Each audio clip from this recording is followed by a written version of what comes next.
നമ്മുടെയൊക്കെ വീടുകളിൽ കാണുന്ന ഏറ്റവും വലിയ പ്രോബ്ലം എന്താണെന്നറിയോ?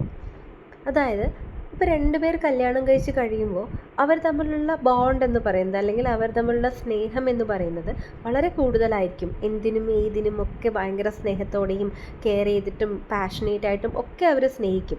പക്ഷേ അത് കഴിഞ്ഞ് ഒരു കുട്ടിയൊക്കെ ആയി കഴിയുമ്പോൾ അവർ തമ്മിലുള്ള സ്നേഹത്തിന് ചെറിയൊരു അകൽച്ച വന്നു തുടങ്ങും.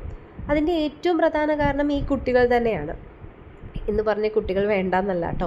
അതായത് കുട്ടികളോട് നമ്മൾ സ്പെൻഡ് ചെയ്യുന്ന സമയം ഈ പറയുന്ന രണ്ടുപേരും കൂടെ സ്പെൻഡ് ചെയ്യുന്ന സമയത്തിൻ്റെ പാതിയാണ് എടുക്കുന്നത്.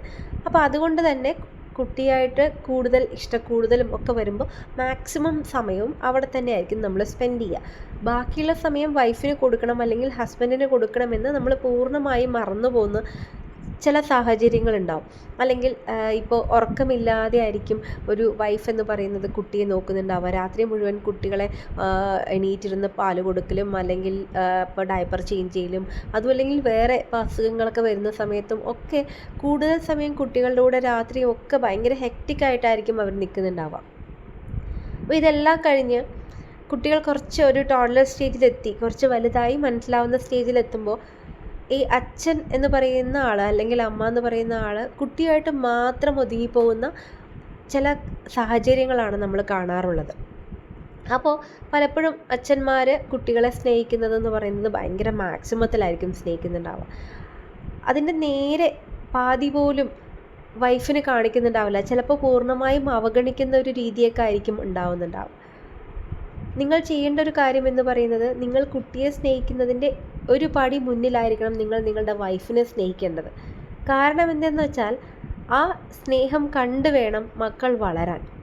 വളരെ ചെറുപ്പം തൊട്ടേ നിങ്ങൾ അങ്ങനെ ചെയ്യുകയാണെങ്കിൽ അതിൽ യാതൊരു തരത്തിലുള്ള മോശമായിട്ടുള്ള ചിന്തയും അവർക്ക് വരില്ല. അപ്പോൾ അതുകൊണ്ട് തന്നെ വളരെ ഓപ്പണായിട്ട് തന്നെ നിങ്ങൾ വളരെ ചെറുപ്പത്തിൽ തന്നെ കുട്ടികളുടെ മുന്നിൽ വെച്ച് വളരെ സ്നേഹത്തോടെ, അതായത് വൈഫാണ് എനിക്ക് ഏറ്റവും നല്ല സപ്പോർട്ടർ എന്ന രീതിക്ക് തന്നെ കുട്ടികളുടെ മുന്നിൽ വെച്ച് ഇടപഴകാൻ ശ്രമിക്കുക. കാരണം എന്താണെന്നറിയോ? ഇപ്പം നമ്മുടെ വീടിൻ്റെ ഒരു സാഹചര്യം ആണ് ഏറ്റവും ആദ്യം കുട്ടിയുടെ മനസ്സിൽ ഉണ്ടാക്കുന്ന ഇംപ്രഷൻസ് എന്ന് പറയുന്നത്. എന്നും വഴക്കും, എന്നും പ്രശ്നങ്ങളും, എന്നും പരിഭവങ്ങളും ഒക്കെയുള്ള ഒരു സാഹചര്യത്തിൽ നിന്ന് വളരുന്ന ഒരു കുട്ടി വളരെ പോസിറ്റീവായിട്ട് മാറണമെന്ന് നമ്മൾ ആഗ്രഹിച്ചാൽ പോലും ആവില്ല. അപ്പോൾ അതിന് കാരണം വീട്ടിലെ അന്തരീക്ഷമാണ്. നിങ്ങൾ കൊടുക്കുന്ന സ്നേഹവും അതുപോലെ തന്നെ നിങ്ങൾ കൊടുക്കുന്ന പ്രാധാന്യമൊക്കെ തന്നെയാണ് കുട്ടിയെയും ആ ഒരു ലെവലിലോട്ട് സ്നേഹിക്കാനും അല്ലെങ്കിൽ ഒരു പ്രാധാന്യം നൽകാനും ഒക്കെ വളർത്തിയെടുക്കുന്നത്. അപ്പോൾ അത് ഏറ്റവും ആദ്യം നമ്മൾ മനസ്സിലാക്കുക. ഇന്നിപ്പോൾ നമ്മൾ കാണുന്ന ഒരുപാട് ക്രൈംസ്, വളരെ ചെറിയ പ്രായത്തിൽ തന്നെ കുട്ടികൾ അത് ചെയ്തു ഇത് ചെയ്തു അല്ലെങ്കിൽ ലഹരിക്കടിമയാണ് എന്നൊക്കെ പറയുമ്പോൾ ഇന്ന് കുട്ടികൾക്കൊരു സ്പേസ് ഉണ്ടാവുന്നില്ല.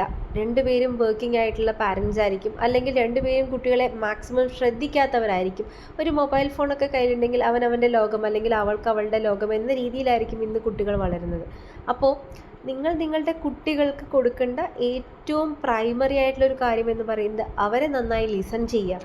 രണ്ടാമത്തെ കാര്യം, അവരാണ് നിങ്ങളുടെ ലൈഫിലെ ഏറ്റവും വലിയ ഫാക്ടർ എന്ന രീതിയിലല്ലാതെ നിങ്ങളുടെ പാർട്ട്ണറാണ് നിങ്ങളുടെ ഏറ്റവും വലിയ സപ്പോർട്ടർ അല്ലെങ്കിൽ നിങ്ങളുടെ കൂടെ നിൽക്കുന്നത്. അത് കഴിഞ്ഞിട്ടാണ് അല്ലെങ്കിൽ അതിൻ്റെ ഒരു പ്രൊഡക്റ്റാണ് നിങ്ങൾ എന്ന് അവരെ കാര്യങ്ങളിലൂടെ പറഞ്ഞ് മനസ്സിലാക്കിപ്പിക്കുക. നമ്മൾ ചെയ്യുന്ന ഏറ്റവും വലിയൊരു തെറ്റെന്ന് പറയുന്നത്, നമ്മളെല്ലാം പറഞ്ഞു കൊടുക്കാറുണ്ട്, ഇങ്ങനെയാണ്, ലവ് ഇതാണ്, അല്ലെങ്കിൽ ഡ്രഗ്സ് ഇതാണ്, അല്ലെങ്കിൽ മാത്സ് ഇതാണ്, അല്ലെങ്കിൽ ഫിസിക്സ് ഇതാണ് എന്നൊക്കെ നമ്മൾ പറഞ്ഞു കൊടുക്കുന്നുണ്ട് അല്ലേ ഒരു കുട്ടിക്ക്. പക്ഷേ ഈ പറഞ്ഞു കൊടുക്കുന്നതിനും അപ്പുറം അവൻ കാണുന്ന ഒരു കാര്യമുണ്ട്. ആ കാര്യമായിരിക്കും ഏറ്റവും കൂടുതൽ അവരുടെ മൈൻഡിൽ ഇംപ്രഷൻ വരുത്തുന്നത്. ഇപ്പോൾ ഒരു സിനിമ കണ്ടു കഴിഞ്ഞാൽ ആ സിനിമ വളരെയേറെ കാലം അവരുടെ മനസ്സിലുണ്ടാവും. അതേസമയം നമ്മളൊരു കാര്യം പഠിക്കുകയാണെങ്കിൽ ആ കാര്യം അത്ര പെട്ടെന്ന് അവരുടെ മനസ്സിലോട്ട് റീഡ് ആവണമെന്നില്ല. ഇത് രണ്ടും രണ്ട് രീതിയിലാണ് ഒരാളുടെ ബ്രെയിൻ അക്സെപ്റ്റ് ചെയ്യുന്നത്. അതുപോലെ തന്നെയാണ് നമ്മളുടെ കുട്ടികൾ നമ്മളിൽ നിന്ന് പഠിക്കുന്ന പല കാര്യങ്ങളും. നമ്മൾ കാണിച്ചു കൊടുക്കുന്നതാണ് അവർക്ക് ഏറ്റവും കൂടുതൽ അവരുടെ മനസ്സിലോട്ട് എത്തുന്നത്. അപ്പോൾ നിങ്ങൾ എന്ത് കാണിക്കണം, നിങ്ങളുടെ കുട്ടി എങ്ങനെ വളരണമോ അതേ രീതിയിലായിരിക്കണം നിങ്ങളുടെ എല്ലാ പ്രവൃത്തികളും. ഇതെപ്പോഴും മനസ്സിൽ വെച്ചോളൂ. ഇനിയുള്ള ഒരു ജനറേഷനെങ്കിലും അത്തരത്തിൽ വളർത്തിയെടുക്കാൻ ശ്രമിക്കാം നമുക്ക്.